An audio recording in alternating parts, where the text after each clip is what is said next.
Buenas tardes. Bueno, les damos la bienvenida del Instituto de Derecho Laboral, del área académica de la abogacía joven y noble.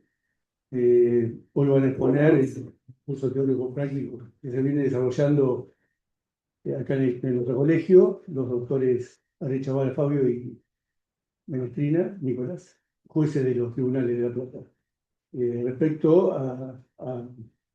al acceso a la justicia, la instancia administrativa previa, eh, y los criterios jurisprudenciales. Así que les doy la palabra. Cualquier introducción que quieran hacer, no tienen más que levantar la mano y poder haber un feedback, un ida y vuelta. Así que bienvenidos. Les doy la palabra. Gracias. Bueno, gracias las autoridades del Instituto de Derecho del Trabajo por la invitación, para estar una vez más aquí entre todos conversando acerca del sistema de riesgo de trabajo, del Poder Judicial, de las acciones eh, y del marco en el cual nos desenvolvemos todos los días, tanto ustedes como nosotros. Nosotros acá con Fabio lo que pensamos es tratar de darle a esta instancia una dinámica precisamente de conversatorio en el sentido de que haya un ida y vuelta permanente, ¿sí? Nos parece esto bastante más interesante que una charla de tipo magistral, en primer lugar porque No lo ninguno somos. de los dos lo somos De magistrado tenemos el nombre, claro, ¿no? claro. Somos abogados como ustedes, que hemos ejercido, eso sí, bastante. Y ahora nos toca estar desde este lado, elaborando criterios, revisándolos y demás. En relación a este asunto, es como dice el nombre de la charla, la idea es, a ver, les pregunto, ¿cuántos de ustedes tienen práctica ante el sistema de comisiones médicas? ¿Quiénes practican? ¿Quiénes concurren al sistema de comisiones médicas actualmente? Bien, bien, bien, asumido. Asumo también de la misma manera que si van al sistema de comisiones médicas, después terminan en nuestros tribunales. Correcto. Eh, Vamos a hacer una breve introducción, muy breve, lo más breve sea posible para aquellos que recién se estén iniciando en esto, para entender de qué va esto del sistema de comisiones médicas y demás.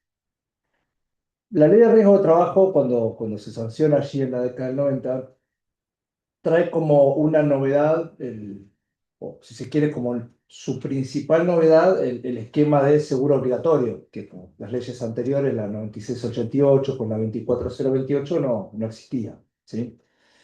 Junto con esa novedad, que es la figura de las aseguradoras de riesgo de trabajo, se vale de un sistema que ya existía de antes, que es el sistema de comisiones médicas, que había sido creado para atender a los trámites en materia de jubilaciones y pensiones, y con algunas adaptaciones lo que hace es imponer la concurrencia ante esa instancia administrativa para dirimir los conflictos que pudieran surgir entre los trabajadores infortunados, sus derechohabientes y las aseguradoras, ¿sí?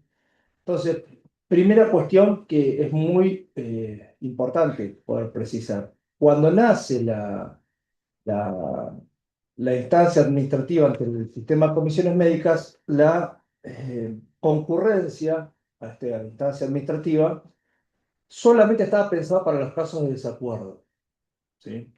Quienes tengan algunos años más de práctica recordarán que principalmente todo aquello que tenía que ver con la gestión de prestaciones, si no había desavenencia entre la RT y los trabajadores, se gestionaba en forma privada, tal como ocurre con cualquier seguro mercantil, ¿sí?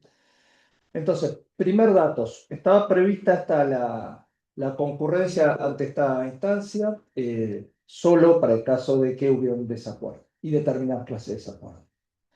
Lo que empieza a ocurrir es que, bueno, a ver, estas estructuras administrativas eran de carácter federal, ¿sí? Estaban pensadas y funcionaban desde la órbita del Estado federal, Y bueno, lo que empezó a pasar paulatinamente es que se empezó a poner en tela de juicio la cuestión constitucional que tenía que ver con un conflicto de competencias bastante marcado.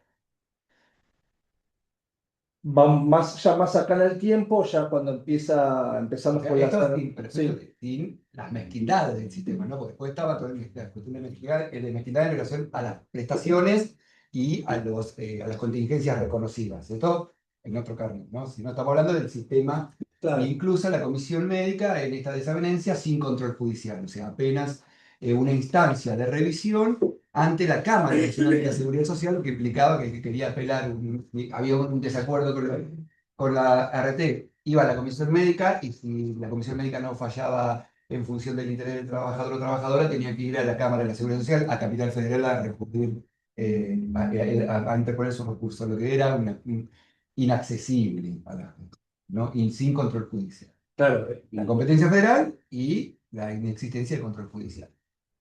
por no mencionar la obturación completa de la vía de reclamación por la acción civil. No, fue uno de los objetivos también, es decir, un esquema de prestaciones que era bastante miserable en inicio y luego fue mejorando paulatinamente, y la cancelación de la vía C. Bueno, a ver, con el correr de los años estas cosas que van bastante de la mano. Ya para el año 2000 se introducen los primeros cambios estructurales, un decreto en 1278, pero a partir del 2003-2004, con esa saga de fallos, Obregón, Castillo, Marchetti, Beñalvo, eh, lo que se produce es, si bien nunca se declaró frontalmente la inconstitucionalidad del sistema de comisiones médicas, por lo menos a nivel federal, en esto la Corte Suprema fue muy cuidadosa. Lo que sí se hizo fue declarar la inconstitucionalidad de la obligatoriedad del tránsito ante esos organismos administrativos. Es decir, hubo un cuidado en ponderar, no invalidar la estructura misma, que seguía siendo de utilidad para quienes fueran, pero al mismo tiempo la Corte tuvo que abrir, porque no tuvo más remedio, la vía para que quienes fueran afectados pudieran encontrar en su juez natural la respuesta. O sea, se siguió manteniendo el sistema de obligatoriedad, pero con las inconstitucionalidades se abrió por vía de hecho la acción judicial que es secretarizada en todo el país. Las reformas hasta el 2017 fueron exclusivamente de mejoras de las prestaciones. Lo que fueron haciendo fue levantando y mejorando las mezquindades del sistema, ¿no? En 1978 primero con el pago único, con la compensación adicional, la apertura del tratamiento de las comisiones médicas de las enfermedades no listadas. Luego, en 1994, el techo en piso, la 26773, el artículo 3, el carácter suficiente de las prestaciones, el adicional, y siempre mejorando la prestación. Hasta el 7348, Claro. que vuelve a la ofensiva de la obligatoriedad de la comisión, que es lo que más me gusta. Parte del reclamo, sobre todo del sector asegurador, es, bueno, a ver, como dice Fabio, en 2009 lo que eran pisos pasaron a ser, lo que eran los techos del sistema, los techos de las prestaciones pasaron a ser los pisos, eso implicó una mejora importante. Y fíjense ustedes que la principal mejora que tuvo el sistema fue en el año 2012. En el año 2012, a ver, el problema que existía en ese momento, ¿cuál era? Los empleadores que reclamaban, ¿sí?, de que la ley en la década del 90 le había impuesto un seguro obligatorio, ¿sí?, pero un seguro que no los dejaba a salvo como la ley les prometía, ¿sí?, porque los trabajadores reclamaban, y no solo que reclamaban, sino que acumulaban ambos reclamos, ¿sí? Todos lo hicimos, el reclamo de la acción civil, ¿sí?, en cúmulo amplio con las prestaciones de la ley. ¿Por qué digo esto? Empezó a haber un reclamo en ese sentido. Lo que hace la ley es otra mejora sustancial al régimen de prestaciones, que yo creo que fue uno de los aspectos más virtuosos que tuvo el sistema. Y eso hizo que, por vía de mejorar mucho la cuantía, la forma de liquidar las prestaciones de la ley, los abogados dejáramos de recurrir a una acción civil, ¿sí?, que no nos reportaba entonces, frente a una reparación adecuada, grandes ventajas. Ahora, había un problema y acabamos ya ir llegando al punto de por qué el retorno a la obligatoriedad del sistema de comisiones médicas, que nunca dejó de serlo, pero que de hecho, como dice Fabio, se había afianzado la idea de que íbamos directo a la justicia. Bueno, las aseguradoras dicen, bueno, yo tengo que pagar prestaciones más altas, ¿sí?, desinflaron la vía civil, los empleadores encuentran más cobertura porque de hecho dejaron de haber una cantidad importante de juicios de daños como antes habían. Y en ese punto el modelo de gestión de prestaciones fue medianamente exitoso, pero las ARP decían, bueno, ok, pero ahora el problema que yo tengo es que estas prestaciones, que son bastante más importantes, las tengo que pagar. Entonces, bueno, ya con la ley 27.348, nosotros teníamos bastante afianzado el tema de la práctica de recurrir directamente a la justicia. Yo creo que a ver, cuando me tocó estudiar a mí en la facultad, uno de los aspectos más importantes del cual se estudiaba este tema era la cuestión de que no se podía vedar a los trabajadores el acceso al juez natural, ¿no? Yo fui formado bajo esa idea. Entonces, cuando con la ley 27.348 nuevamente se insiste sobre el punto del paso anterior, previo y excluyente ante el sistema de comisiones médicas, bueno, al principio nos pareció que volvíamos a debatir algo que ya estaba zanjado. El tema es que a la cuestión de la federalización del sistema que había hecho en su momento el Congreso de la Nación, se le puso un mecanismo más hábil que fue el mecanismo de la adhesión, ¿sí? Perdón, con saber que ahora el recurso de revisión venía a los tribunales provinciales. O sea, el organismo seguía siendo el federal, la comisión médica sigue siendo un organismo federal.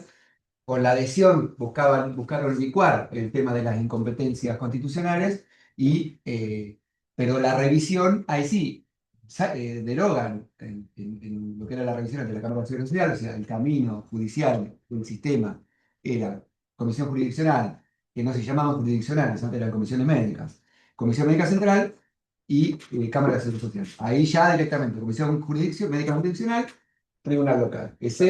Ahí buscaron romper la inconstitucionalidad más gruesa del control judicial. Tal cual. A ver, había otras que ya el sistema había conjurado. En el año 2015 el tema de una de otra de las grandes objeciones los dejaba a ustedes, a los abogados, afuera, porque al trabajar no se le exigía ningún tipo de representación, de patrocinio y demás. Es un decreto 1475 en el año 2015 empieza a exigir como una mejora saludable la obligatoriedad de que haya un abogado allí. Ahora, nuevamente, el tema, yo no quisiera dejar, acá tenemos un contrapunto con Fabio acerca de la cuestión de la validez de la instancia administrativa. Yo creo que, a ver, más allá de que esto ya está resuelto, primero la Suprema Corte en Marchetti, luego la Corte Federal en Pogonza, luego reiterado en Berens y demás, pareciera que la práctica nos ha ido llevando, yo creo que cualquiera que hoy litigue sabe que tiene que pasar previamente por la instancia administrativa por una cuestión de responsabilidad profesional. Yo no quisiera dejar sin plantear las inconsistencias que, a mi juicio, tiene el sistema de imposición de una instancia ante un tribunal administrativo, ¿no?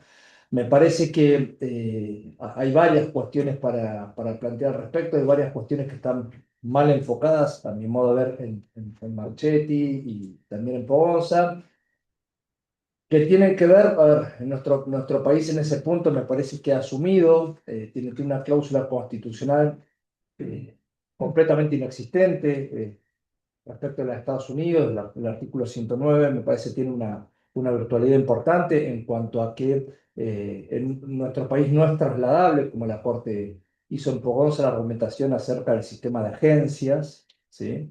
Que fue a partir de la cual elaboró su jurisprudencia primero en Ángel Estrada y luego la reiteró en Pogonza.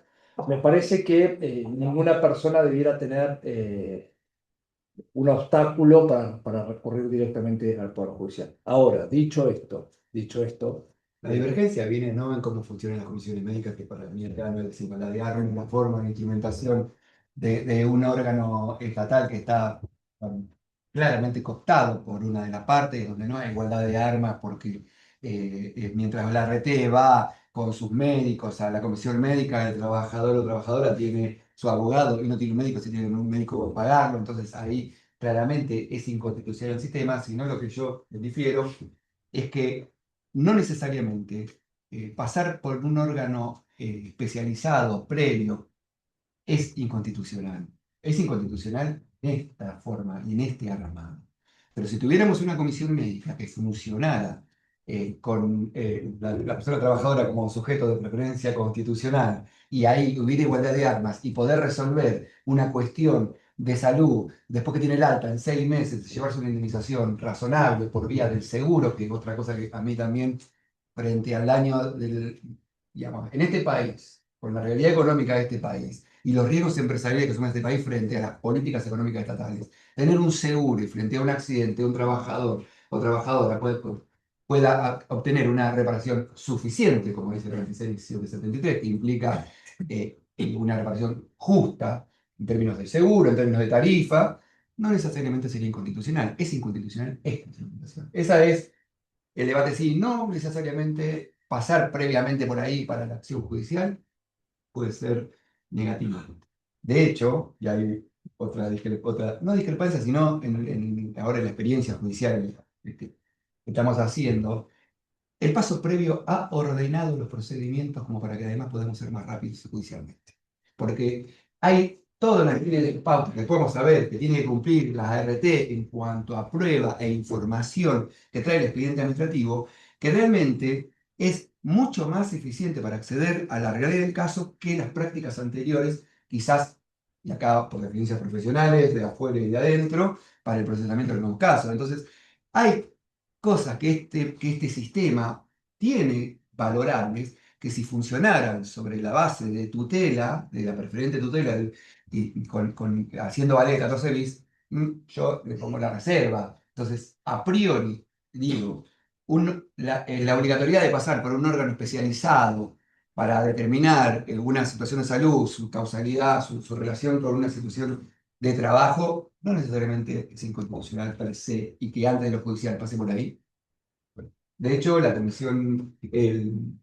Corte Interamericana lo tiene dicho, yo no tengo sus precedentes, en varios de sus precedentes, donde habla de estos órganos especializados y que si garantizan la igualdad de armas, si garantizan la defensa del juicio y el debido proceso, son constitucionales. O sea, no atentan contra los derechos de las personas que están obligadas a pasar por los mismos, ¿no? Ese es el debate que tenemos con Nico en este punto. Pero con estas salvedades. No es este sistema que defiendo, sino un sistema en sí que que tenga obligatoriedad antes de que usara un proyecto judicial.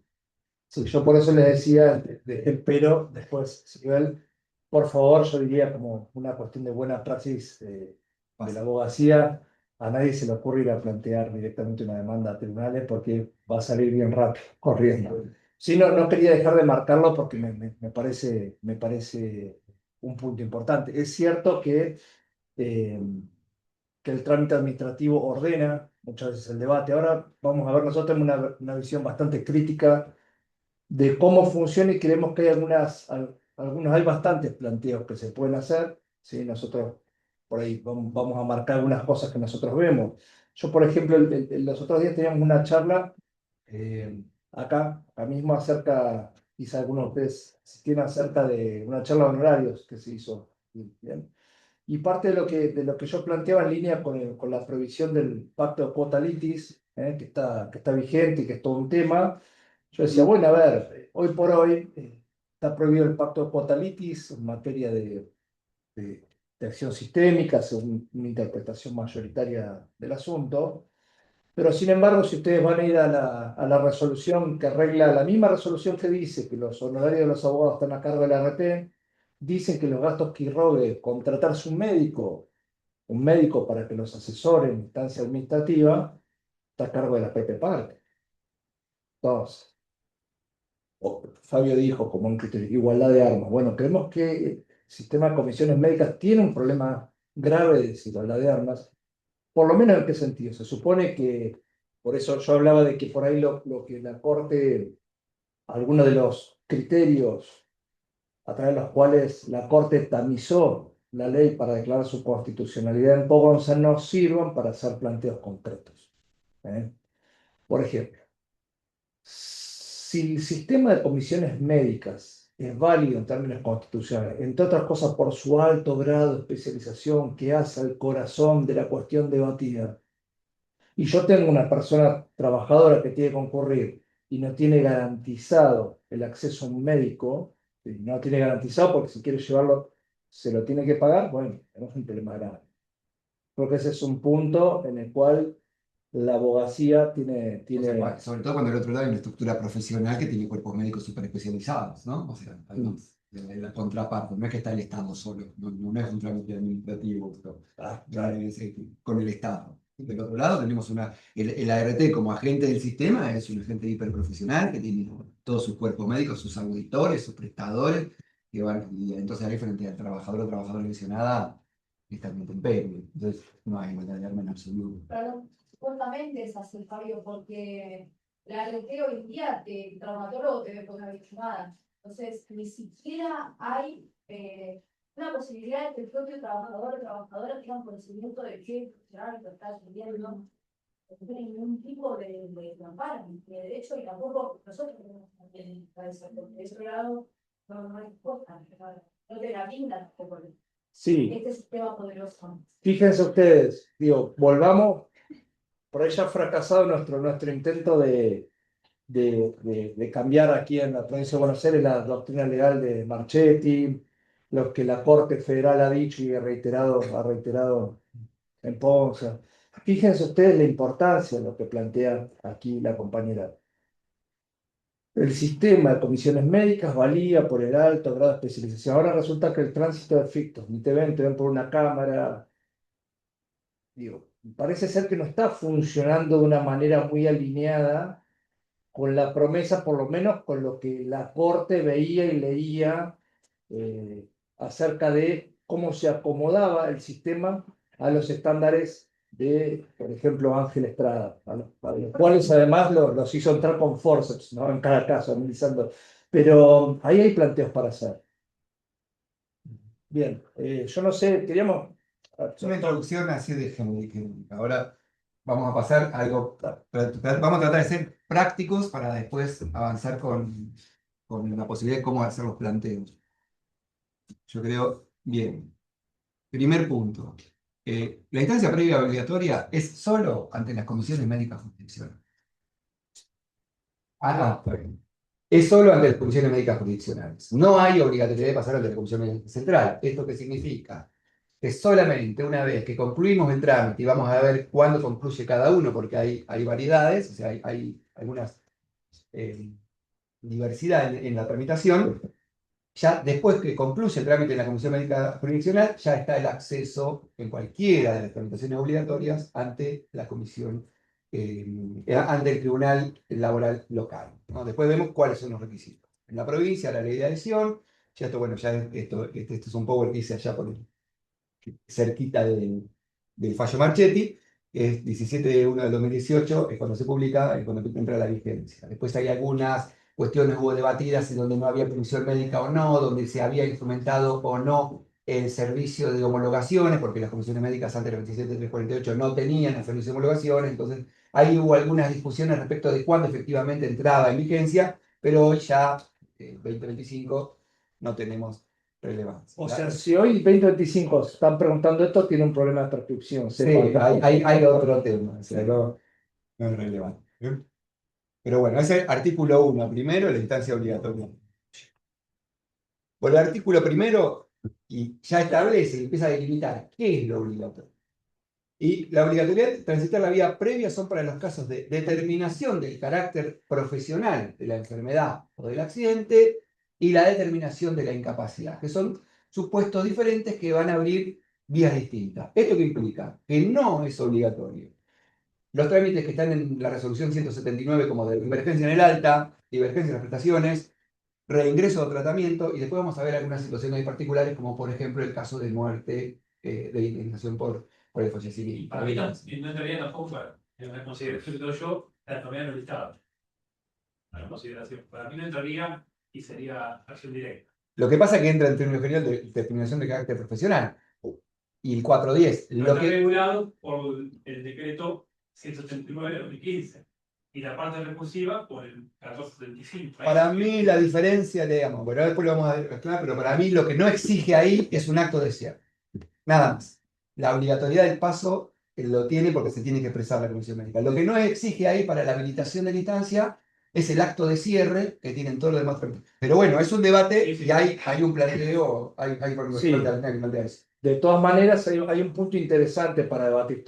Ustedes tienen práctica ante el sistema de comisiones médicas, saben que las enfermedades no listadas que reconoce el sistema de procedimiento de procesamiento administrativo son contadas con lo de la mano. Ahora, ¿cuántas veces les ha pasado de que les reconozcan el carácter profesional de algo que no está en el baremo?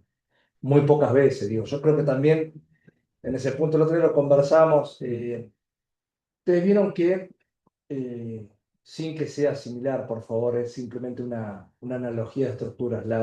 El Código Contencioso Administrativo, la Ley 12008, una de las hipótesis en las que no exige el agotamiento de la vía administrativa, es decir, que la administración pública se tenga que haber expedido mediante un acto administrativo para poder hacer el planteo ante el Poder Judicial, es cuando algo así, estoy haciendo un esfuerzo de memoria, se considere que por la naturaleza del planteo sea completamente infructuoso, que la administración se expida porque va a ser denegatoria.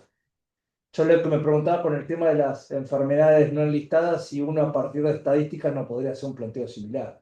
¿Sí? Es decir, mire, la verdad es que me hace perder tiempo, muchas veces una cantidad de tiempo importante, y la verdad que arranco como termino, porque estadísticamente puedo llegar a demostrar de que simplemente termina siendo un paso ritual ante la instancia administrativa. Bueno, entonces se me ocurre como un argumento de peso como Sí, sí, para sostener eso. Sí, después vamos a ver que además, igual en términos prácticos, por algunas cuestiones de recolección de prueba, hoy por hoy el expediente administrativo lo veo, yo particularmente lo veo como útil, si sabemos utilizarlo, sabemos leer las obligaciones de la ART en lo que tiene que presentar en el informe de caso y las exigencias para después luego usarlas en la etapa judicial, ¿no? O sea, ahí ya aparece lo nuevo, como digo, esto de que la impresión de que todos estos años de experiencia, desde que vengo del 4, que fuimos construyendo toda la casuística de la administración a partir de Marchetti, empezamos a encontrar que en el sistema administrativo, que el expediente administrativo aporta un montón de elementos que pueden facilitar muchísimo la etapa judicial y simplificarla para llegar rápidamente a una sentencia con muchos menos elementos probatorios, actividad probatoria que después. Después lo vamos a ver. Que por ahí la implicancia, digamos, tratamos de ver que esto sea lo más pragmático a partir de ahí, ¿no? ¿Cómo podemos, digamos, ya que tenemos que pasar, bueno, cómo lo podemos utilizar en beneficio de la defensa del interés de la persona lesionada, ¿no? Y la RT que use sus asesores. Bien. El primer supuesto de determinación de carácter profesional, vamos a seguir con esto, de la enfermedad contingente. La práctica es esa, se hace la denuncia, la RT rechaza. A partir del rechazo puede ser un rechazo de un accidente, un rechazo de la enfermedad listada, el rechazo de la enfermedad como no listada. Que además cada uno tiene su supuesto. El accidente itinere quizás es el más exitoso de todos los, de todas, desde donde se trabaja sobre el sobre el expediente de rechazo de la denuncia o la contingencia. Fíjense que la Comisión Médica suele tener 3 títulos, de 3 carátulas para esto. Rechazo de la contingencia AT-EP, o sea, accidente de trabajo, enfermedad profesional. Rechazo de la contingencia ley 27348, es otra de las carátulas que he visto últimamente. Y rechazo de la enfermedad no listada, que esa es la que va por afuera de la 298 y por el 410 del 2000, creo que es la resolución, el decreto que reglamenta la enfermedad no listada. Entonces, este rechazo de la contingencia. La diferencia entre el accidente de trabajo y enfermedad listada y la enfermedad no listada es que los que están por la ley 27358 son las que están contenidas en la resolución 298 y que esas siempre van a concluir con el acto administrativo de cierre. Después lo vamos a repasar un poquito. Y la enfermedad no listada, mientras tanto, no culmina la Comisión Médica Jurisdiccional con el dictamen y ya de ahí es la instancia recursiva hacia Perdón, antes de continuar, ¿hay alguien que no comprenda? A ver, estamos en un ámbito que esto es para aprender todos, la diferencia entre, porque nosotros hablamos de enfermedad listada, no listada, como si todos supiéramos.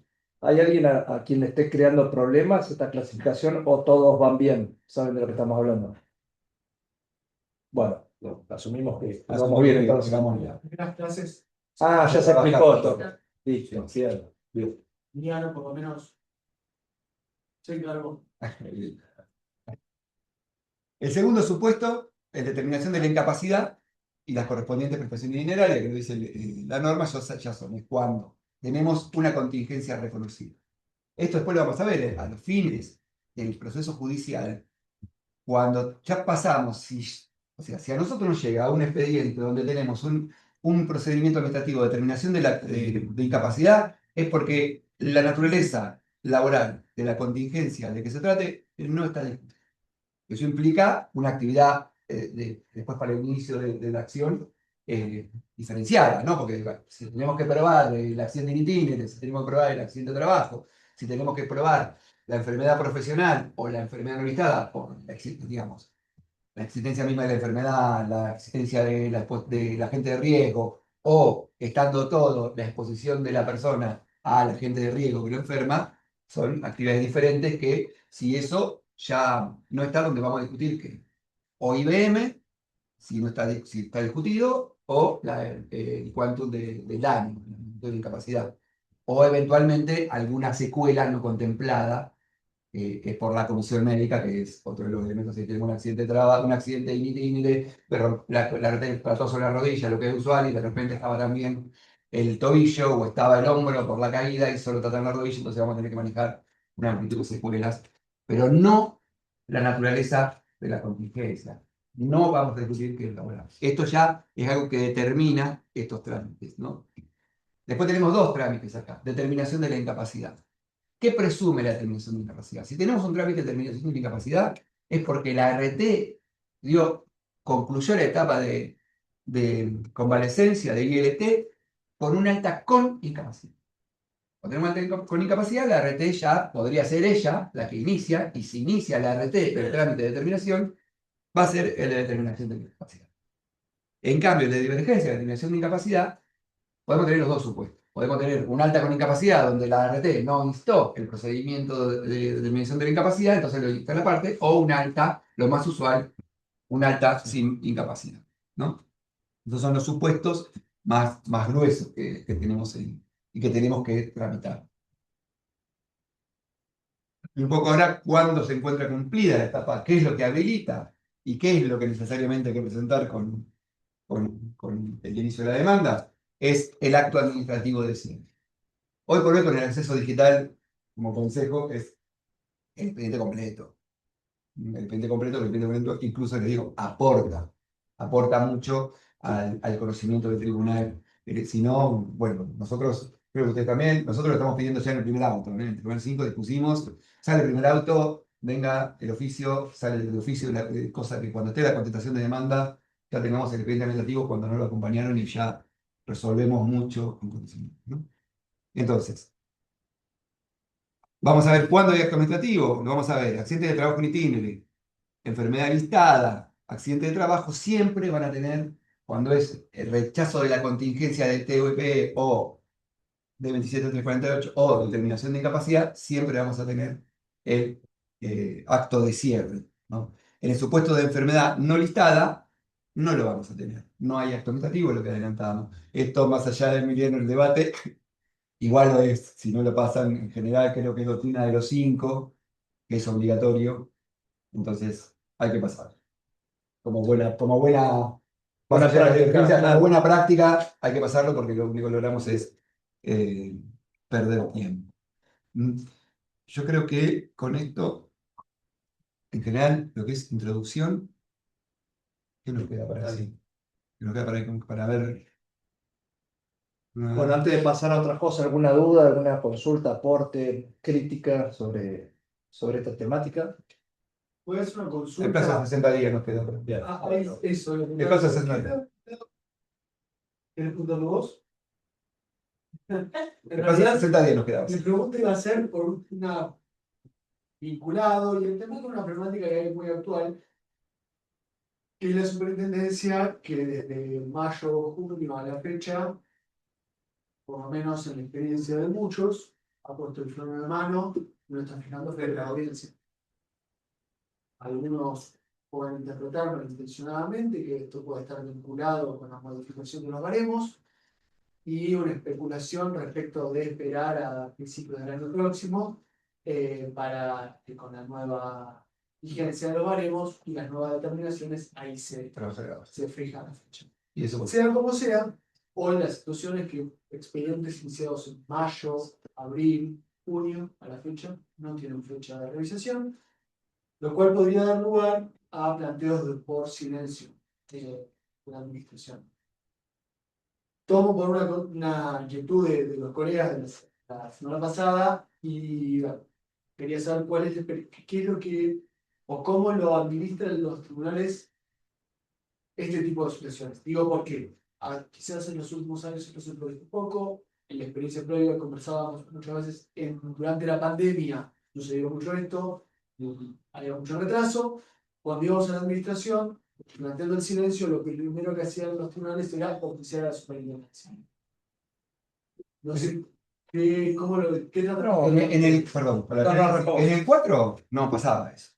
En el 4 digamos, y en el 5 ahora no pasa tampoco, porque los criterios que se construyeron allá son los que aplicamos nosotros también. Los 60 días, si pasaron 60 días desde el inicio, no hay, listo, habilitada la instancia y no tengo por qué oficiar. O sea, si está bien, tráeme el expediente administrativo, por ahí el oficio para confirmar cuándo fue iniciado el expediente administrativo y que pasaron los 60 días, a los fines de confirmar el vencimiento del plazo.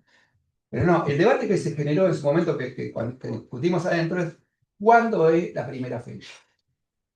Las resoluciones de la comisión médica ponen primero que tiene que... primera presentación debidamente completada. Claro.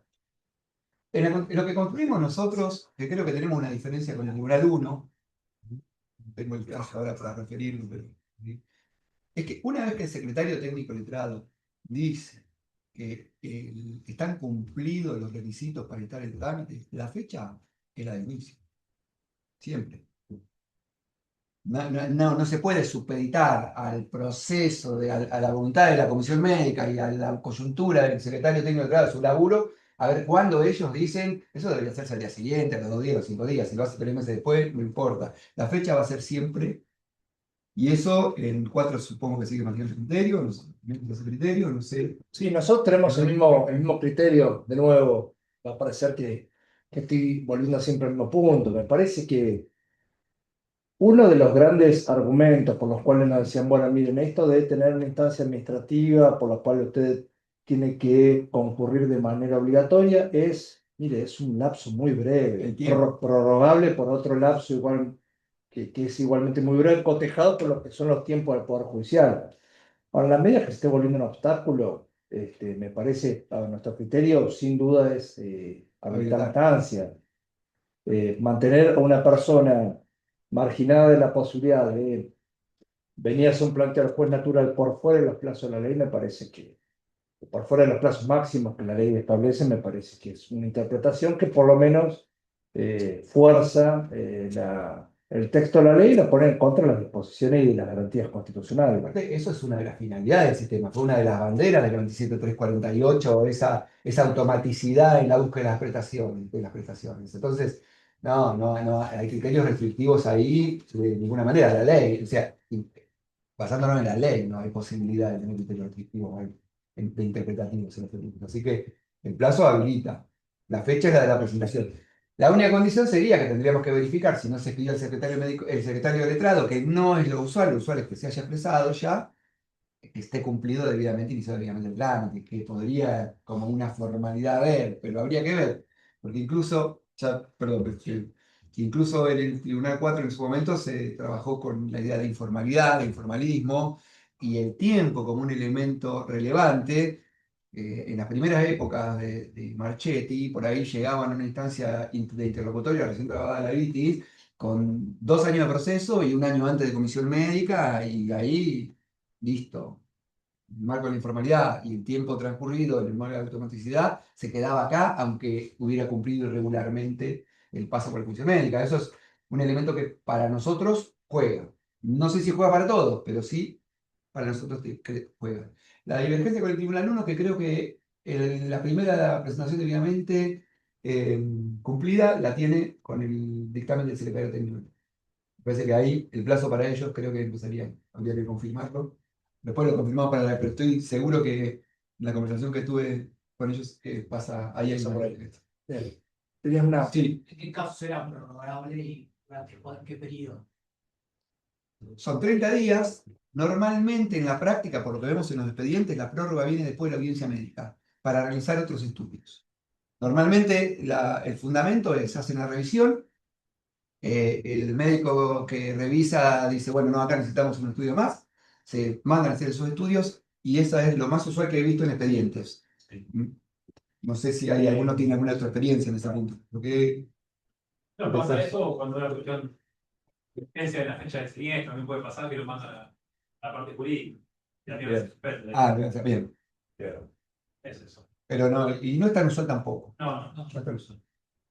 Bien, nosotros sí hemos tenido, como para hacerle un aporte en línea con lo que plantea Fabio al principio de informalidad, vieron que es muy común acá que si uno le erra el trámite directamente no tenga no tener ni siquiera un no, por lo menos en la época que yo iba era más o menos así, le errabas y no tenía ninguna respuesta. Entonces, hemos tenido casos de personas que intentan iniciar de una manera, le dicen que no es, le archivan el trámite. Es decir, que verdaderamente la comisión médica no cumple una función que a nosotros nos parece bastante primordial, que debería ser dentro de lo que son las vías disponibles, calificar correctamente los trámites para darle curso. Es un poco, parece bastante elemental, pero no ocurre. Entonces, sí hemos tenido gente que, a ver, por insuficiencias, por error de la vía, por cuestiones técnicas, ha traído las constancias de todo esto que le pasó, de que pasa tal cosa, de que manda un mail, de que presenté esto como no era, y bueno, vemos que luego ha transcurrido un plazo holgado sin que haya logrado poner adecuadamente en marcha el mecanismo de la instancia administrativa, cuando ya el tiempo es muy pronunciado, le abrimos la puerta, nos parece que no puede ser de otra manera. Porque las situaciones particulares son a veces con los archivos, el trabajador o la trabajadora no puede ir a la audiencia, peticiona a la audiencia, porque ahí hay un requisito, siempre que no va a la audiencia justifiquen y piden una nueva. Eso activa, si la comisión médica ahí archiva, no, comisión médica, chao, hasta luego, te quedas acá, si se vino ahí, porque si la única obligación que tiene el trabajador, que normalmente lo hace por su letrado, es pedir, justificar y pedir una nueva audiencia. Si no lo pide dentro de un plazo, creo que son 10 días o una semana, 15, ¿no? 15 días, ahí listo, con eso se activa y con eso el expediente debe seguir vivo, no puede ser archivado. En ese punto, si eso está cumplido regularmente por la Comisión Médica, eso se va a quedar. Por lo menos en el nuestro, así era en el 4. Sí, en el nuestro Eso, también. sí. No he traído el antecedente, pero hace poquito tuvimos que resolver un planteo en este sentido. Parece lo más razonable no tener una. Además, está en línea con todo lo que tiene que ver con tutela judicial efectiva, los fallos de la Corte. No tener, por ejemplo, ha pasado mucho con los temas de competencia en sede jurisdiccional, de cuando se planteaban en instancias muy avanzadas del proceso, una cuestión que desplazaba la competencia federal de un trámite, que bueno, la Corte le ha tocado dirimir y ha dicho, no, mire, ya por el grado avanzado del trámite, resuélvalo ustedes por más que no corresponda. Esto es de toda lógica. No estaba pensando del tema, sí, porque hay mucha casuística. Sí. Yo en el 4 me comí toda la casuística, hace como 3 años, que en el 4 digo mucha casuística, pero en general el criterio era de apertura, el criterio de apertura. El tiempo, digamos, uno podría obtener primero la tutela efectiva, como primer elemento, la tutela judicial efectiva, así. El principio de formalismo, el trámite administrativo, o sea, donde no pueden haber exigencias demasiado rituales, y el propio sistema de la automaticidad de la prestación. Son 3 elementos para decir, bueno, ya está. Si pasamos ahí, fuimos y hay irregularidades en el procesamiento, no nos tenemos que quedar en la instancia judicial. Y en general se ha quedado, y en general no se apela a eso. Siria, cuando les pase esto, ahora nosotros algunas cuestiones que vemos de este lado, prácticas, cosas que yo también hacía de otra manera cuando estaba del lado del ejercicio de la abogacía. Es muy importante cuando tienen una cuestión de esta naturaleza, hagan un planteo lo más claramente desarrollado que sea posible, breve, bien fundado, ¿sí? y que ese planteo no se pierda dentro de un mar de 1000 planteos más que no tienen ninguna conexión con el caso, porque bueno, si no nosotros tenemos que... O sea, acá vamos a hacer lo que nosotros necesitamos. Entonces, Claro. Para las buenas prácticas. Realmente, si ya pasaron por la comisión médica todos los planteos de inconstitucionales vinculados a la competencia y a seguridad, lo único que hacen desde nuestra mirada es complicar el abordaje de la cuestión para una lectura rápida. Nosotros en la coyuntura que tenemos, de la cantidad de tramitaciones que estamos llevando, que es mi tribunal, en este momento en nuestro tribunal tenemos 5.000 y pico de expedientes activos, de los cuales el 60% son sistémicos. En los últimos 3 meses el 45% de los ingresos son sistémicos. Y el 22-23% de despidos y el 25% son sistémicos, regulaciones de honorarios. Después hay unos 5-6% de otras cuestiones. Pero el 45% son... Estamos tratando de llevar a que ese rápido sea en el primer proveedor. Tenemos a alguien para que el despacho salga rápido. No, datos centrales, primer proveído, apertura a prueba, quizás son de los datos más relevantes para hacer un buen análisis del expediente. Si tenemos que leer 70 páginas donde hay 45 de inconstitucionalidades que ya no tienen sentido, nos va a hacer perder tiempo. No es de buena práctica. No es de buena práctica y complican. En ese punto, ahora, ahí cada caso tiene muchas veces algún punto para trabajar de inconstitucionalidad. Bueno, habría que concentrarse ahí. Y simplificar el planteo, sobre todo con lo sistémico. Un accidente reconocido. Pasamos por comisión médica. Hacemos una descripción de la patología, la secuela prevista, el IBM si lo estamos discutiendo, porque si la comisión médica fijó y tiene un IBM razonable, ya está, y listo. Podemos discutir hoy el baremo y lo que se viene, sí, vengan con el baremo. Vamos a tener ahí para Porque vamos a necesitar letra y ahí lo que vamos a pedir es inconstitucionalidades específicas, no genéricas. Te tocó esto, esto bajó, vamos ahí, vamos al grano.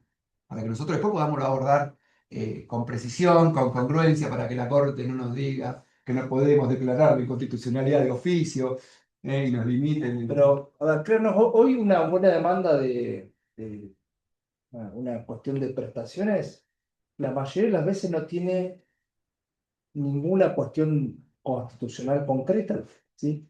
Y si lo tiene, tiene a la suma una. Ahora, pongo en tela de juicio todo lo que es la instancia administrativa, todo lo que yo les dije antes. Ah, pero acá está la disposición de cierre, yo fui. Vamos a ver, sentido tuvo todo eso.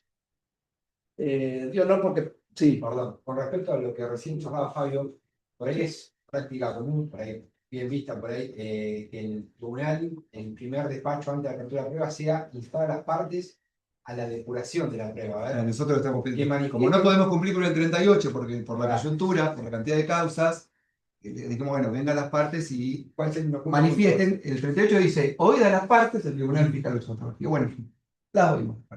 Bueno, pocas Sí, son los que nos están haciendo una sistémica. Está bien, por ahí una sistémica no requiere, o sea, un accidente, digamos, un accidente reconocido, que lo único que estamos discutiendo es la entidad de las secuelas. O sea, la secuela que dio mal o dio 0, no tenemos más que un dictamen. La causa Y si es IBM, en un oficio, hoy un oficio de la FIP, salvo que tengamos una cuestión de salarial a debatir, que por ahí el oficio al empleador con los recibos para cotejar con el oficio de la FIP, y se terminó la discusión. Debería ser un caso fácil. Perdón, con respecto a esa cuestión, ¿no? Del tema de depuración de la prueba de cada una de las partes. Si en el expediente administrativo están, digamos, el intercambio telegráfico de denuncia de la enfermedad profesional por telegrama, parte actual, el rechazo de la enfermedad por carta documento, y a su vez también está, digamos, el historial médico con el prestador de la RT al cual el trabajo... Es obligatorio presentarlo. Exactamente. Digamos, con respecto a la prueba oficiosa, al sanatorio médico, digamos, prestador de la RT y el correo argentino, digamos. Si ya está incorporado y está autenticado, debería, digamos, ir conducente. Es que lo que pasa es que no, muchas veces... El prestador puede ser porque lo que te presenta el RT es un informe. De los informes que ellos reciben de los prestadores. Es un historial clínico sobre la base de la información que reciben. No tienen el protocolo quirúrgico de una operación, por ahí puede ser interesante que venga ahí para que el perito la evalúe, para que el perito médico o la perita médica la evalúe. A ese nivel puede ser que una prueba informativa de los prestadores específicos no tiene la imagen de las ART. Si queremos la imagen para que la vea, no es usual que los peritos médicos pidan nada de eso, se manejan con los informes y dándole... hay un credo de fe en relación a lo que informan los informes en relación a las imágenes. No sabemos lo que dice la imagen. Me acuerdo que en una época León decía que, ojo, las imágenes, el informe del técnico, del radiólogo, del resonador, muchas veces no refleja lo real de la imagen. Para eso necesitamos la imagen. Eso no se aporta. Eso no se aporta. En un planteo de investigación seria debería estar analizada no el informe del radiólogo, del técnico, sino el médico mirando la imagen y diciendo. Ya a veces está incorporado en el propio expediente administrativo de SRT, digamos, las imágenes radiográficas. Pero son las radiográficas, las resonancias magnéticas, no he visto. La clínica no está la persona. No, está, en la resonancia tenemos normalmente el informe. O sea, ahí el historial clínico normalmente, si no hay secretos, está todo en el expediente administrativo. Esa es una ventaja, justamente. Ya ahí, toda la prueba informativa, salvo que queramos saber lo oficial, es Lo innecesario. tenemos ahí, ¿sí? Es necesario. De hecho, nosotros en el 5 estamos simplificando pruebas de no, ya ahí, bueno, en la sistémica de accidentes reconocidos o patologías reconocidas, los peritajes médicos.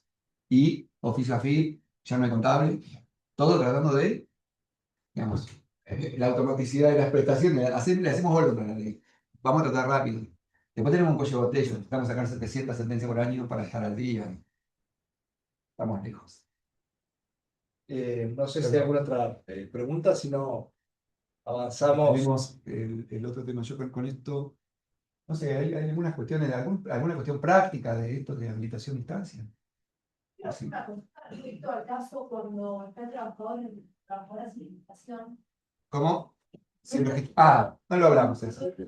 Sí, El empleador cuenta con la ART. sí, está bien. Eso creo que debía estar por el final.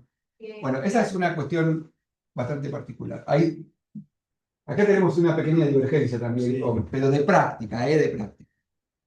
Si el trabajador está sin registración, la comisión médica no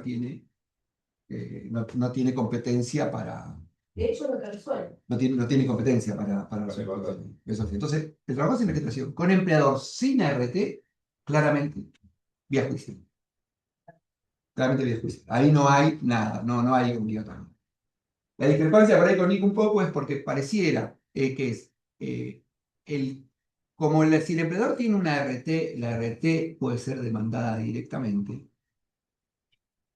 Para mí, como buena práctica, es recomendable denunciar porque sabemos que si ponemos el quill del trabajador en el historial de contrato de la SRT, aparece la RT que tiene, o sea, es fácil conocimiento para los profesionales. Denunciar el accidente o la enfermedad a la RT y que la RT diga que sí o que no. Nos ha pasado, he visto experiencias judiciales en el cual ARTs han dado prestaciones con trabajadores sin licitación y han asumido el caso, porque por el vínculo que tienen con el MEPER. Y entonces allanó el tema. ¿Allanó para qué? Para que la RT venga y responda y ya, si te dio la prestación no tenés que probar la relación de trabajo. Por eso para mí es recomendable. Si viniera sin denunciar, para mí la vía está expedita. Pero es mejor denunciar por la posibilidad de que se haga cargo de la RT. Y ya después, ante la negativa de la RT de decir no, porque no estás en nómina, habilitó la vía.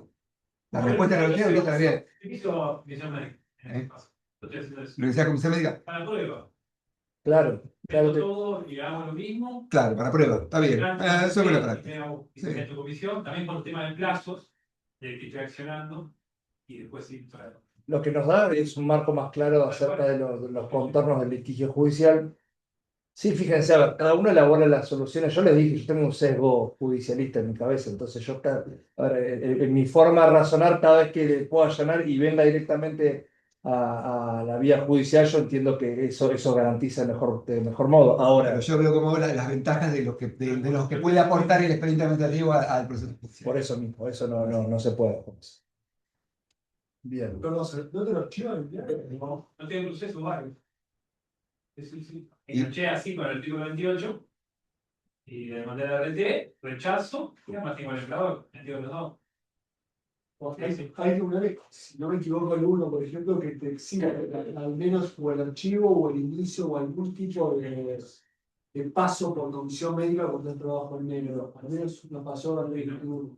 Sí, lo hace. El uno. Sí, sí, No sé. nosotros no. No, lo otro es recomendable la denuncia. Porque después, si la llega a aceptar, ya te ahorraste el tema. Si no, venís directamente a la judicial y hay que probar la relación de trabajo. Y ahí, los días hablamos de qué pasa con el empleador ahí, porque el que tiene las defensas en realidad en la RT del empleador, seguramente si la RT está bien defendida, va a citar como tercero al empleador Y ver qué y la causal. buena práctica es que venga el empleador. O sea, Sí. desde mi lugar, digamos, creo que no sé si resolvimos alguno todavía, pero si una RT cita al empleador en un caso de trabajo negro, el empleador va a ser admitido. Es lo más razonable darle intervención en ese marco. Sabemos que es un instituto que tratamos de interpretar evitar. de manera muy estricta precisamente por los efectos que tiene sobre el proceso, obliga a una persona a lidiar con quien no quieren, hace que haya más personas discutiendo, hace que los plazos sean más largos, pero bueno, a ver, si hay una eventual acción regresiva que de hecho la misma ley la establece, bueno, allí hay que abrir la puerta. No sé si teníamos alguna casuística más. ¿Recuerda alguna situación? Tienen los casos de... Bueno, el caso de muerte que habíamos discutido, el procedimiento de casos mortales que tiene es un procedimiento como el de valoración de daño. Son acuerdos voluntarios de las partes con la RT, que a los fines de buscar la RT va a ir a buscar la homologación para cerrar el camino. Será el tema de la semana que viene, de la cosa jugada meditativa, pero no son obligatorios. Bueno, nosotros tuvimos un caso interesante que resolvimos con el autoseguro. No, soy muy malo en general con el tema de las carátulas, no me voy a acordar ahora, pero fue a principio de año, en el cual, bueno, a ver, parte de lo que se discutió, una persona que le hicieron ir, entrar al sistema, un caso de fallecimiento con derechohabientes, con niños de por medio y no le habían pagado la prestación. Entonces nosotros un caso donde sancionamos con temeridad y malicia, ese comportamiento, pues indicamos que no había producido el fallecimiento, tenían que determinar los derechohabientes y pagar las prestaciones sin ninguna otra restricción ni condicionamiento, porque precisamente lo habían tenido un montón de tiempo y cuando digo un montón de tiempo, habían tenido un año y medio, y esto es bastante más frecuente de lo que aparenta el tema de pago de las prestaciones en caso de fallecimiento, de imponer a los derechohabientes trámites que ni siquiera están muy claros cómo funcionan, ¿no? Que tienen varias instancias y que en definitiva hace que se tarde mucho tiempo en liquidar algo que no debería tener por regla gran complejidad. Digo, que ese día tendría que estar, en la contingencia está un fallecimiento fallecido, si estamos al 4 del 2673, hay que liquidarla y ponerla a disposición, y a partir de ahí el plazo que le corre no tendría que tener secretos. Pero bueno, en el caso de muerte no hay obligatoriedad de trámite, que creo que en eso estamos los 5 contestes los tribunales. Yo pregunté en el tribunal sí, nosotros el 4 sacó una vez el primero que no, que era obligatorio hasta que se advirtió que no había pasado ahí medio y se aplicó un marchete automático sin mucho análisis. Pero después rápidamente se acomodó la jurisprudencia. Bien. Eh, No sé si queda más supuestos, si no tendrán que pasar a hablar algo de opción. opción. No sé, temas de IBM lo podemos hablar con Alegre y cosas jugadas la semana que viene también. Porque Sí, podemos. IBM no hay competencia y para ver qué vamos a estar en la revisión. Porque vieron que al abogado lo que le importa mucho es el tema de la liquidación, pauta, actualización. Eso nos va a tocar la semana que viene.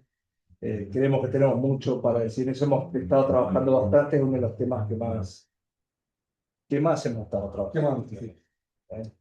Sí, sobre todo después de Musichuk se armó un gran quilombo. En vez de allanar las cosas, las empiojaron la corte con Musichuk. Bueno, tema de opción excluyente. Gran tema. Bueno, es un tema que viene ya instalado de mucho tiempo atrás, es anterior a la ley de riesgo de trabajo. Ustedes saben que cuando la cuestión se instala, la cuestión de, sobre todo me parece que con el advenimiento de la responsabilidad educativa, ¿no? La cuestión de la opción es si a la persona se le permitía optar por el régimen de las prestaciones de ley especial, que régimen que lo que prevé es que aligera una serie de cargas de lo que sería un juicio de daños, o la reparación integral. Eso tradicionalmente fue así hasta que el legislador, cuando sanciona la ley de riesgo de trabajo, hace algo que es aún más ambicioso, que es directamente obturar la vía civil. Es decir, pensar que con una disposición legal como la del 39 apartado primero era suficiente para que lo único a lo cual tuvieran derecho las personas infortunadas, sus derechohabientes, fuera la prestación de la ley, que por fuera de eso no hubiera nada. O sea, pero para que por ahí, Sí. entonces sí quedó claro. Hasta la 24.557 el proceso, la regla era la opción excluyente. Por la 9688 y contra la 24028. Salvo el proyecto de Cornelia que fue vetado, que permitía el cúmulo, era la opción excluyente. La 24.557, ninguna opción excluyente. No hay daños y perjuicios, no hay reparación integral para la persona trabajadora. Eso fue aquí, ¿no? Y toda la batalla que se dio contra el sistema. Claro, a ver, lo que genera la batalla contra el sistema es tan ambicioso fue la prohibición, la veda de la acción civil, tan ambicioso fue y tan poco exitoso, en realidad fue exitoso, sumamente exitoso al cabo de muchos años en los cuales quedaron muchos derechos en el camino, pero digo, una vez que nos plantamos de que se empezó a declarar inconstitucionalidad, lo que se empezó a generar era un efecto no previsto por el legislador, que fue el cúmulo. ¿Sí? Cuando yo salí de la facultad ya funcionamos con cúmulo. Cuando decimos cúmulo, es la posibilidad de reclamar con amplitud, al empleador la reparación integral, al RT si hubiera también, si se dan los presupuestos de la responsabilidad civil, lo mismo, y al RT que mínimamente brinde las prestaciones de la ley, las prestaciones minerales. Por eso el cúmulo, ¿no? Bueno, entonces funcionó así durante algún tiempo. En 2012, entonces recuerdo, la ley 2012, la 26773, se propone desinflar la acción civil. Cuando digo desinflar es no eliminarla porque ese modelo ya había sido poco exitoso.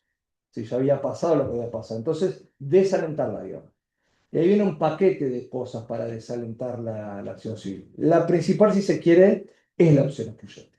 ¿Sí? Vino acompañado de otras cuestiones que ya antes mencionábamos, la provisión del pacto de cuota litis. En Capital Federal aquí no se dio la competencia civil y la acción basada en los principios del derecho común. ¿Qué más? La obligatoriedad del baremo. La obligatoriedad del baremo, la cuestión que genera unas inconsecuencias bárbaras de qué pasaba cuando la persona había optado, ¿no? Y luego había una condena civil que el RT tenía que venir a depositar el capital, claro, para darle cobertura al empleador.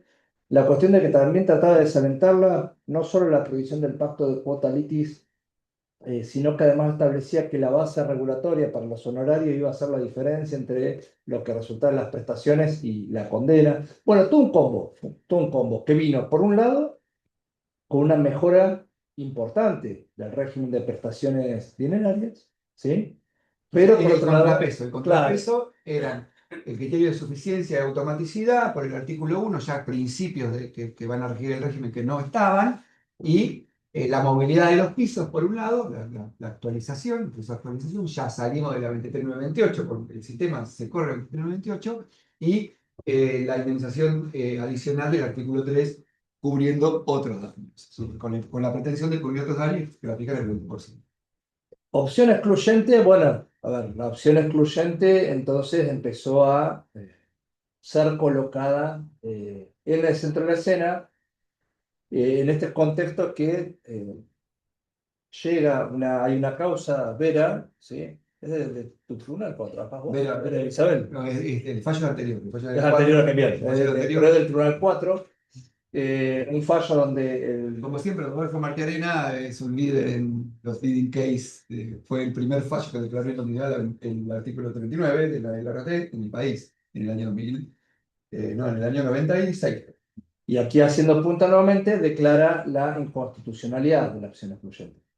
Inconstitucionalidad de la opción excluyente, eso ya venía siendo un problema, un tema de planteo, un tema dilemático ya por anterioridad en la década del 90, y ya habían habido voces importantes que se alzaban en contra de que el trabajador se viera sometido a una opción semejante que implicara jugar como en la ruleta rusa con derecho de carácter reparatorio, de carácter indisponible y demás. Es decir, si voy por más me puedo quedar sin nada. Eso era bastante irracional. Bueno, volvimos a ese punto. La Suprema Corte declara la inconstitucionalidad confirma, mejor dicho, la declaración de inconstitucionalidad de la opción excluyente. Sí, bueno, eso plantea una serie de cosas con posterioridad. En realidad yo no me acuerdo, Vera, que es 2018. No, Vera de 2022, creo. Vera Isabel.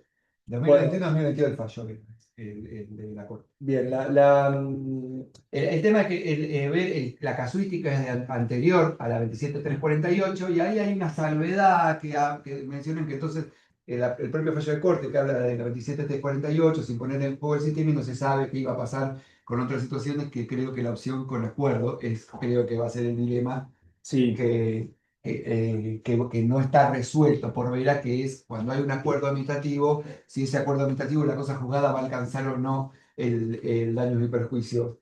Creo que sí. eso no está resuelto en Vera, porque Vera era anterior, no había acuerdo y era una acción previa al 27348 donde estaba el cúmulo de acciones. Temas con Vera. Vera, a ver, esto dicen las malas voces que el criterio defendido, yo no sé si en la propia causa Vera o en otra causa que versa sobre lo mismo, ya tiene un dictamen de la Procuración avalando la constitucionalidad de la Procuración ante la Corte, avalando la constitucionalidad de la opción excluyente. Habrá que ver, habrá que esperar. Quien sepa buscarlo puede encontrar, si es que pudieron arrastrar cuál es la causa, esto es todo de acceso público. Tema importante la acción civil, porque nosotros dijimos que post-2012 todos dejamos de hacer acciones civiles o mayoritariamente. O sea, la mejora en las prestaciones desactivó Sí, el daño y perjuicio concretamente. No era necesaria la opción, eso demuestra que no era necesaria la opción excluyente, solamente mejorando las prestaciones facilitaba la bajada. La bajada, porque la 26773 es claramente una ley de lobbying, sí. de la huida prácticamente. Ahora, yo diría que empecemos a agarrar los libros de daños nuevamente, porque nosotros vamos a ver por vía indirecta una afectación importante al régimen de prestaciones ni bien entra a regir el baremo nuevo. Es decir, se dieron cuenta que ya el tema de modificar, ya con la ley habían hecho bastante con las modificaciones, pero se dieron cuenta de que, a ver, la nueva tabla de evaluación de incapacidades laborales prácticamente es una reforma en muchos puntos a conceptos que están dentro de la ley y sobre los cuales obviamente no podría versar, no podría abarcar. Pero una forma de modificar, los otros días lo escuchamos a Ricardo Pornale cuando estuvo aquí, cuando él planteaba que parte de la fórmula polinómica que él había armado incorpora, no sé si recuerdan, el coeficiente etario, que hoy es de 65 dividido la edad de la víctima, que en su planteo original era 100 dividido la edad de la víctima. Y él dijo que, bueno, el legislador lo modificó y nadie hizo grandes planteos respecto a eso, que implicó una merma de aproximadamente el 30% del monto de la prestación. Bueno, adviertan ustedes que puedo tocar el coeficiente etario, o también puedo tocar el porcentaje de incapacidad, es otro elemento de la fórmula polinómica. Entonces, si bajo la mitad del porcentaje de incapacidad que le asigno una determinada secuela, en el mismo lugar.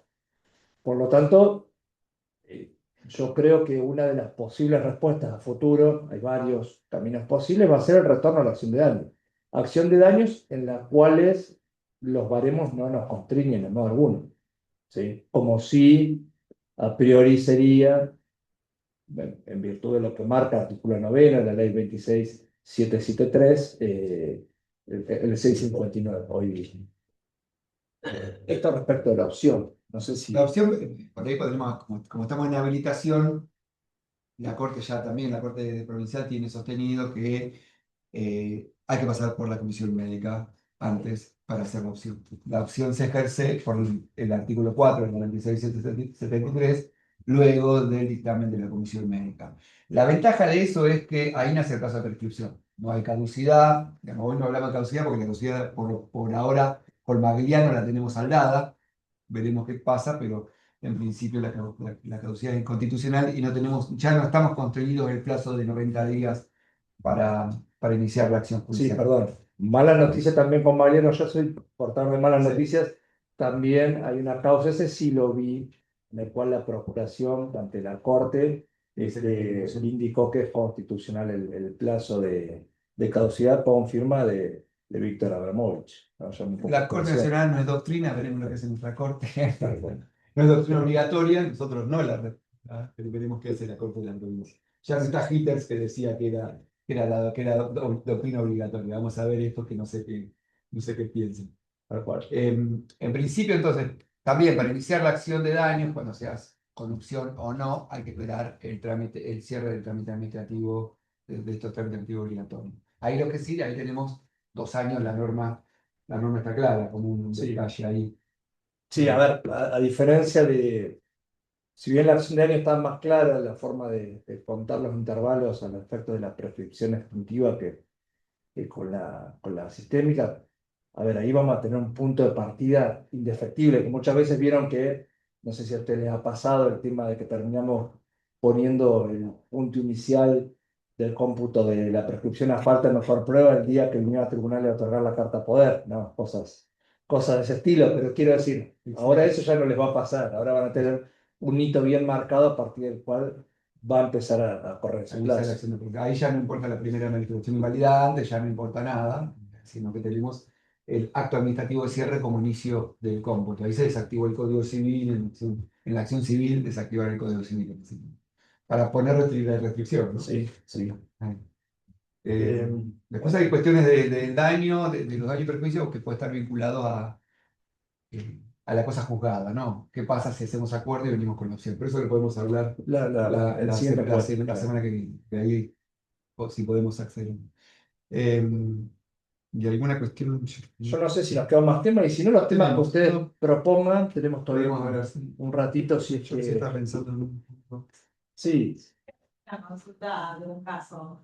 Yo ocupada en realidad el accidente de tránsito, que bueno, mi cliente la choca el puerto de Barragán, la avenida 225 de la línea de micros, y ella me informa en ese momento, cuando en el accidente que fue ayer, que ella está en carpeta médica con la ART. Tiene un accidente in itinere, que se me fue el brazo, ella es diestra, que se me fue el brazo izquierdo. La cuestión es lo que ella me dice ahora, para hacer el reclamo del siniestro, lo que tiene miedo es que cuando crucen los datos del seguro, para ver si está dentro de una carpeta, la ART use eso como un motivo para sacarle las acciones que está brindando por ART. A ver, yo entendí el planteo, fue claro el planteo. Exacto, sí. Francamente no creo que tenga ese negar, no tiene la facultad que tiene el empleador en el marco del 209, me parece que no funciona. A mí me parece a priori, no sé qué piensan ustedes, que no funciona igual. Cruce de datos para que la abogada de cobrar por un mismo hecho, ¿no? Pero en este caso, el miedo de ella es saber que la ART le diga, a ver, si vos estás en carpeta médica, tenés que tener los determinados cuidados que a veces pasa, que te dice la ART, para sacarte esas prestaciones que te está brindando. A ver, ella está en carpeta médica y pasó estaba en la calle, en un accidente, manejando, y le chocó el micro. Entonces, Estaba en carpeta médica. en su trabajo, son dos hechos diferentes. Ella trabaja. Son dos accidentes de trabajo diferentes. No son dos accidentes de trabajo. A ver. Uno es un siniestro. Es un accidente en la calle, en la vía pública. ¿Pero qué? Claro, ¿Trabajando? Ahora sí. Dando el carpeta. Pero No por RT.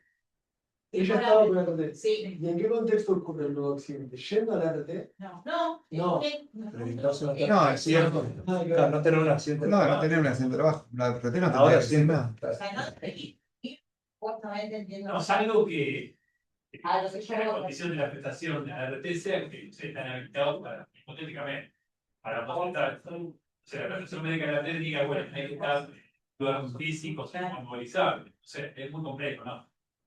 Pero bueno, No bueno, no sé el caso, o sea, lo único acá por ahí saber si no tiene la mano de la izquierda y está manejando, por ahí como una falta de cuidado, que pueda llegar a la RT para No, si no tiene retorno absoluto no pasa nada, no tendría por qué. Secuela va a ser limitada a la secuela del accidente de trabajo.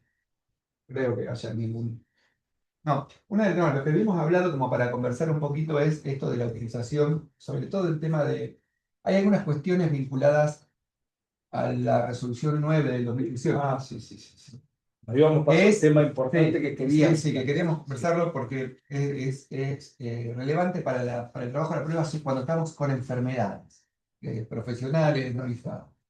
En el informe del caso, o sea, cuando una ART rechaza una contingencia o hay que procesar una contingencia vinculada a enfermedad profesional o enfermedad no listada, tiene la obligación en el informe del caso de presentar el estado, después agarrar, no, el artículo, el anterior. El artículo 8 de la 179, reformada por la resolución 9 del 2018, establece en el artículo 8.4, no, que es el protocolo nada más. El protocolo, a ver, es el mapa de riesgo de trabajo del empleado. El mapa tiene que contemplar el relevamiento de agentes de riesgo de trabajo y la lista de los trabajadores o trabajadoras expuestos al relevamiento de agentes de riesgo de trabajo. E incluso el CIMAR es las condiciones de medio ambiente de trabajo evaluadas. ¿Cuándo los tienen? Eso normalmente los elabora el empleador o la empleadora y normalmente están incluso. He visto algunas experiencias en expedientes administrativos hasta medio fraguados por la RT, presentan una parte u otra, no presentan un Está siendo benévolo. Sí. Medio. Fraguados no mentidos, ¿no? Porque no responden a los periodos que tienen que presentar, e incluso a veces no está ni el trabajador como en la lista de dependientes, porque a lo mejor se extinguió el contrato. Pero eso es un elemento a considerar para la prueba. Porque si en el RER está el agente de riesgo identificado, es un elemento importante, porque si yo tengo el agente de riesgo, yo ya no tengo que estar demostrando el agente de riesgo, porque en el estado del relevamiento está el agente de riesgo. Y si el trabajador o trabajadora está expuesto a ese agente de riesgo, yo ya no tengo que probar la exposición al agente de riesgo. Sobre todo porque en ese caso, si la comisión médica dijo que no, debería estar probando que la enfermedad está vinculada por la exposición a ese agente de riesgo, en todo caso, o en todo caso el tiempo de exposición a ese agente de riesgo que existe el 49, el 2014 es un tema lumbar, por ejemplo. Entonces, es importante, entonces es importante controlarlo en el expediente administrativo al momento de hacer la demanda, y es importante pedirlo si no está acompañado, porque puede ahorrar o puede favorecer mucho a la acreditación de la patología como laboral. Perdón, y argumentar acerca De las obligaciones de la RT. obligaciones de la RT. Yo recuerdo un caso, estuve trabajando antes de volver aquí e ingresar por juicio en una cámara de apelaciones en Neuquén. Y había venido un caso en apelación de una demanda rechazada, ¿sí? Que básicamente era una persona que trabaja en la activa de la fruta, puesto de activadora. En la demanda se ha hecho un detalle muy marcado de cuáles eran las tareas que realizaba el activador, agarrar cajón, ¿no? Y el argumento del rechazo era que no estaba aprobada la modalidad de desarrollo de las tareas. Calculo que a más de uno le habrá pasado aquí, ¿no? Nosotros parte de la cuestión por la cual resolvimos revocar ese pronunciamiento de primera instancia, hacer lugar a la. Yo digo nosotros, yo no era juez de cámara, yo era relator. Por lo cual se resolvió, en ese sentido, dar vuelta al rechazo de la demanda, fue precisamente el alcance de estos documentos.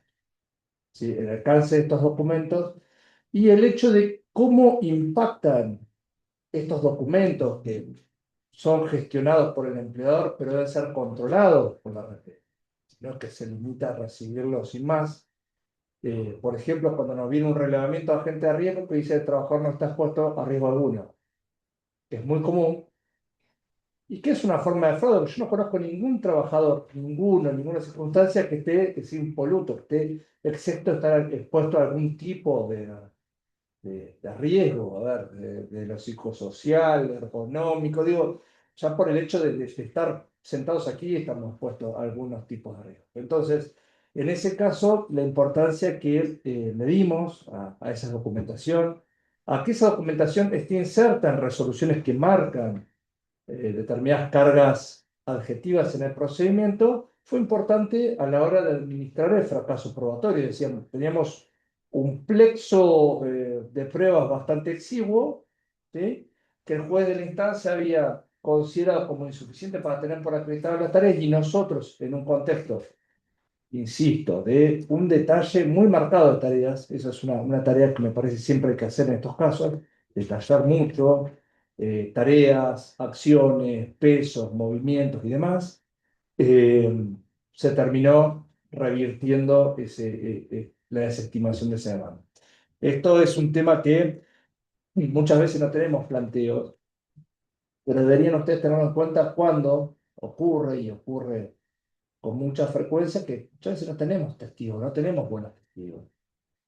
Y es un tema que tenemos que seguir estudiando, el tema para que haya verdaderamente automaticidad en las prestaciones, bueno, toda esta serie de argumentos en los cuales se basa la doctrina constitucional de Ponza, para que esto efectivamente sea así.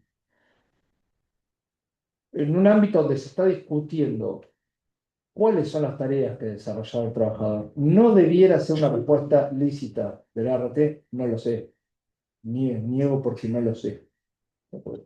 Si la ART no sabe cuáles son las tareas que desarrolla una persona, al mismo tiempo está infringiendo las obligaciones que la ley pone a su cargo y en virtud de las cuales estas sociedades anónimas de objeto único tienen razón de ser. O sea, no Sí. puede decir, no sé cuáles son los agentes de riesgo que hay en el establecimiento. No lo puede decir, porque es su deber trabajar en prevención. Ampararse en una simple resolución o un formulario implica una limitación a la responsabilidad de la cual termina beneficiando. Sí, ellos no verifican, ellos Una dicen, actividad específica, digo, hay actividades en las cuales por ahí necesitan otros elementos de seguridad, otros elementos de protección personal que por ahí no están obligatoriamente requeridos sobre alguna determinada resolución, con un formulario, y sin embargo, probablemente con ese elemento el trabajador hubiese evitado la exposición o directamente el daño. O sea, todo el objetivo es que si hay un daño se repare, no que haya un formulario que cumplir para tirar la responsabilidad. Estoy diciendo ya cumplí. no, por eso el sistema les pone en cabeza que vengan y digan cuáles son los agentes de riesgo que están en el establecimiento y si el trabajador está donde está expuesto, porque lo que daña es el agente de riesgo en términos de enfermedad o en términos de accidente. Por eso es importante que estén y que lo traigan. Hay un caso que es muy habitual de práctica de las ART y que la Comisión Médica no revisa, que es la calificación de un siniestro, que lo ponen en cabeza, que lo usan mucho para hacer las incompetencias parciales. Normalmente los problemas de espalda, en general, sobre todo lumbares, la rotura, la primera manifestación invalidante, es un sobreesfuerzo. Un sobreesfuerzo que evidencia la secuencia por la exposición al objeto repetitivo. Ese sobreesfuerzo normalmente es denunciado por el trabajador o por el empleador y la ART lo toma accidente de trabajo. El clásico rechazo, eso no es un hecho, claro, eso no es un súbito violento para generar... No, pero se dieron cuenta de algo, perdón, tengo que hago una acotación en este sentido. Después se dieron cuenta que era más negocio no decir Eso. que no es un hecho súbito y violento, lo cual los obligaría a decir de qué se trata, sino que dicen, bueno, yo le acepto el hecho súbito y violento que usted se agachó y se quedó duro. En todo caso, le vamos a Pero la tratar una patología es lumbalgia. inculpable. Y entonces, ¿qué es lo que están rechazando efectivamente? Bueno, la vinculación de la tarea. A ver, si no tenemos un hecho súbito y violento, pues no tenemos la interacción, ¿sí? Yo creo que es más perverso. No, lo que están rechazando es el análisis. Porque, ¿qué pasa? Eso termina procesándose como un accidente de trabajo. Y entonces, cuando va la comisión médica, que lo procesó como accidente de trabajo, ellos me denunciaron un accidente de trabajo. No, le denunciaron el hecho del sobreesfuerzo y ellos lo califican. Van a la comisión médica, lo siguen procesando como accidente de trabajo y vienen después a la judicial, Está aceptado, claro. acá hay un accidente de trabajo, vos me estás viniendo con una enfermedad. Cuando el abogado o la abogada dice, bueno, acá estamos frente a una enfermedad. Acá hay un par de buenas prácticas. Primer punto, sería interesante que en los expedientes administrativos, en el escrito de inicio, se especifique que esa patología está vinculada tanto puede provenir del sobreesfuerzo que puede haber roto, pero también porque está expuesto a los gestos repetitivos, trabajo, carga o manejo de carga, el traslado de carga, y es una enfermedad. Entonces, si la comisión médica no lo procesa, ya es un problema, pero está planteado en el juicio administrativo. Ya no se puede plantear lo formal. Más allá que la mayoría hoy estamos aceptando la competencia en esas situaciones, cuando se plantea judicialmente. Pero atrás de eso, ya ahí es donde, en ese expediente administrativo, no está el relevamiento de los agentes de riesgo. O sea, no está el CIMAC, no está la CIMAC tampoco. Y entonces pueden pedirse, ahí tráelo, porque en el expediente administrativo, ahí no está. Y así se lo trae. Ahí, eso es de buena práctica. Una cuestión que no sé si ha pasado a otros colegas, si no tengo presente qué tribunales, pero suele ocurrir que cuando suelen pedir ese tipo de documentación, también atados a la doctrina de Bordesolís de la Corte, donde bajaba esa línea de la responsabilidad del RT que estaba en mejores condiciones de acreditar y no lo hizo, las RT suelen tener como un mantra cuando contestan respecto de la documentación en poder, cuando uno pide documentación en poder de ellos, decir, los estudios médicos no están en poder mío, están en poder de las prestadoras, etcétera, etcétera. Cuando muchas veces lo que nosotros pedimos es mucho más que los estudios. Son CIMAD, son todo este mapa de riesgo. Y suele ocurrir con las aperturas a prueba que nos están diciendo, atento a la oposición de la parte demandada en tal punto, que es la suposición. Y ahí nos ponen a nosotros, por supuesto, los abogados, en tener que estar muy atentos y en todo caso a la revocatoria. Digo esto como para una forma también de retroalimentar el ida y vuelta. Sí, sí, sí. Sí, nosotros lo estamos manejando difícil, ya directamente estamos, lo que pasa es que hay que hacer un trabajo primero de capacitación para la identificación digamos, se viene de una práctica muy diferente de procesamiento, o sea, afuera y adentro también. Bueno, en eso estamos poniendo esta mirada para empezar a trabajar, a ir en otra dirección, pero necesitamos los planteos correctos también porque para el incuembro. Y la idea esta es justamente que tener todos los elementos para poder resolverlo. Nosotros estamos implementando de oficio ya mucho, de hecho estamos tratando de enfocar la cuestión litigiosa, no sacar ya eh, aperturas a pruebas genéricas, más específicas. Por ahí están genéricas en lo específico, ya bueno, para un accidente reconocido es esto, para una enfermedad es esto, para un despido sin causa es esto, o sea, estamos tratando de ahí avanzar, pero necesitamos también la colaboración con las peticiones para hacer la experiencia. O sea, es una construcción de un procesamiento adecuado para tener todos los elementos para fallar lo mejor posible. Sí, sí, a ver. Malas prácticas en tribunales van a encontrar todos los días. Sí, y está bueno que nos lo hagan saber. Acá Fabio habrá sido, por lo menos hasta donde yo sé, además de ser amigo, ha sido pionero en la cuestión de, en esta clase de procesos, establecer una buena dosis de un sano activismo. Quiero decir, si nosotros estamos frente a prestaciones que son irrenunciables, que tengo que bregar por encontrar la mejor solución, además en el menor tiempo posible, es razonable que además, por ejemplo, los puntos de cuestionario pericial que ofrecen las partes, el tribunal pueda plantear, tal como se hace en el Tribunal 5 en determinadas situaciones, bueno, además de lo que plantean las partes, usted al tribunal contéstele esto, esto y esto, que le va a servir en todos los casos. Y no solamente como hacemos otros tribunales, como un residuo, como una medida para mejor proveer, cuando no queda más alternativa, es decir, se anticipa el problema y lo resuelve antes de que aparezca. Bien. Nosotros estamos tratando de mejorar la práctica, son procesos que verdaderamente, si no fuera por el colapso que tenemos, deberían ser procesados en muy poco tiempo, ¿sí? En la regularidad de los casos, digo, son procesos en los cuales más allá de que es una acción ordinaria que a usted les permite hacer planteos, eh, con amplitud, no deja de ser, en la mayoría de los casos, una acción de revisión de lo que se instala.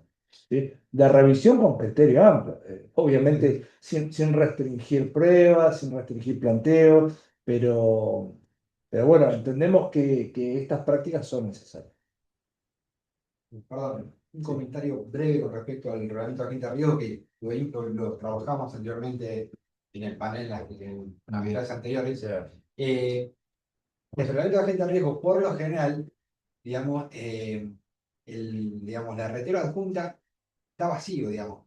No está, como decía Nicolás, expuesto a ningún riesgo. Y después en el checklist, la SRT dice que cumplió, digamos, con ese requisito.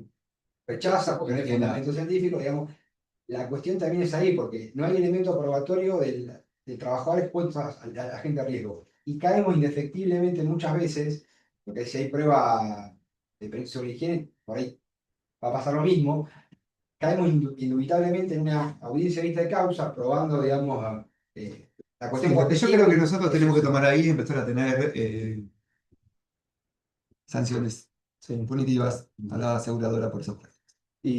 Pero está, digamos, todavía no podemos ser razonables con tiempo razonable para sacar lo básico, pero el punto es, con un buen trabajo, ahí hay que trabajar sobre esas obligaciones. Pero también tiene que haber planteos para trabajar sobre esas obligaciones. Sí, sí, sí. Si yo No, no tuviera- tenemos planteos, son pocos los estudios que hacen planteos vinculados al RAR, por ejemplo, a pedirlo, a traerlo y hacer análisis. En un caso hace poco, recuerdo la carátula, tenía la cajera en el RAR con el reconocimiento de la actividad y un peritaje técnico que describía lo que, además, en ese fallo manejé como una máxima experiencia. Lo que hace una cajera de supermercado no necesito que lo pruebe nadie.